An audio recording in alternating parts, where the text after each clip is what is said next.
तर नमस्कार, मी ही तुमच्यासारखी सर्वसामान्य महिला आहे आणि मी आज आपल्या नवीन यूट्यूब चॅनलला सुरुवात करत आहे।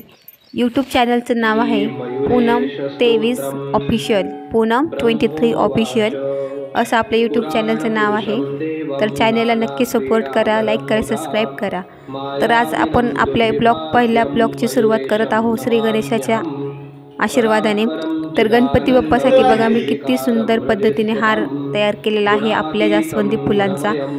जास्वंदी फूल हे गणपतीचं अतिशय प्रिय फूल आहे आणि वेळात वेळ काढून मी हा हार तयार केलेला आहे, कारण की सकाळी मुलांची स्कूलमध्ये जाण्याची गडबड चालू होती आणि विहानचे पप्पा मागे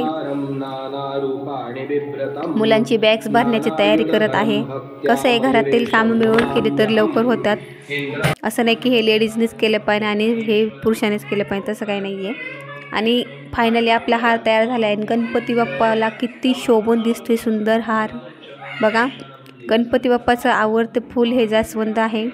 बाकी कोणती फुलं म्हणजे सगळेच फुलं छानच असतात, पण सगळ्यात प्रिय फूल म्हणजे हे आपलं जास्वंदाचं फूल आहे।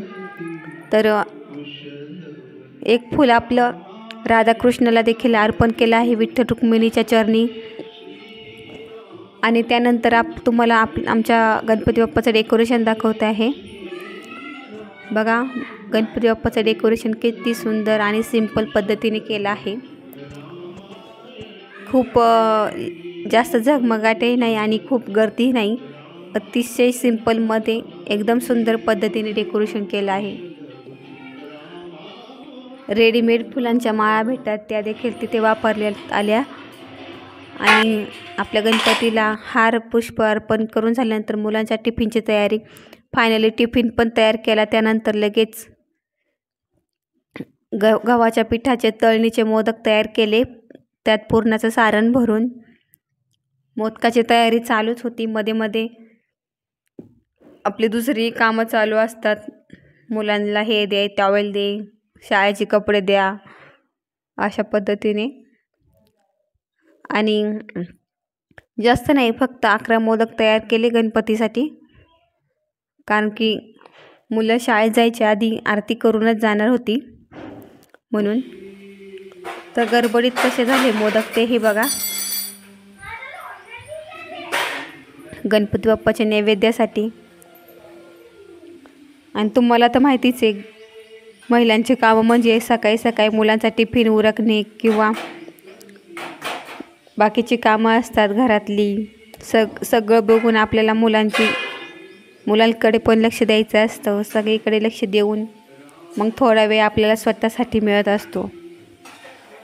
त्याच टायमात आपण स्वतःसाठी जो वेळ मिळेल त्या वेळेत आपल्याला आवडतात त्या गोष्टी करायला हव्यात। उदाहरणार्थ ब्लाऊज शिवणे किंवा रेसिपी तयार करणे अशा। तर फायनली आपले हे मोदक तयार करून झालेले आहे गणपती बाप्पासाठी। तर कसे दिसतात मोदक तेही सांगा। गडबडीत केले आहे, गणपती बाप्पा गोड मानून घेईलच। आणि गणपती बाप्पाला मोदकाचा नैवेद्य अर्पण केलेला आहे। आणि आरती वगैरे झाल्यानंतर मुलं स्कूलमध्ये निघण्यासाठी तयार झालेली आहे। मुलांना शाळेत पाठवण्याची तयारी म्हणजे एखाद्या टार्गेटपेक्षा कमी नाही।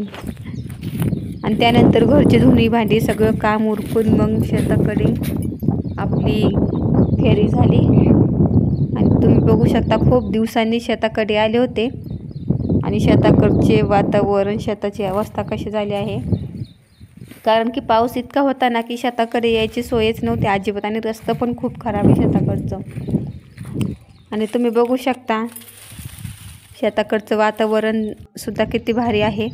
आजच पाऊस उघडला, त्यामुळे म्हटलं चला शेताकडे जाऊया। आणि जराशा उडदाच्या शेंगा देखील तोडायच्या होत्या, आपलं बरंच काम बाकी होतं शेताकडे। आणि उडदाच्या शेंगा तोडायच्या होत्या आणि पहिल्यांदा सगळ्या उडदाच्या शेंगा तोडून उपटून ढिगला उठवलं होता असा। आणि अजून पण तोडायच्या बाकी होत्या।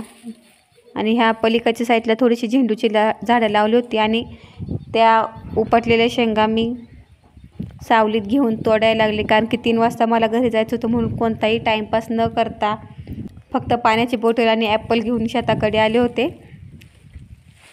आणि कोणताही वेळ न गमाव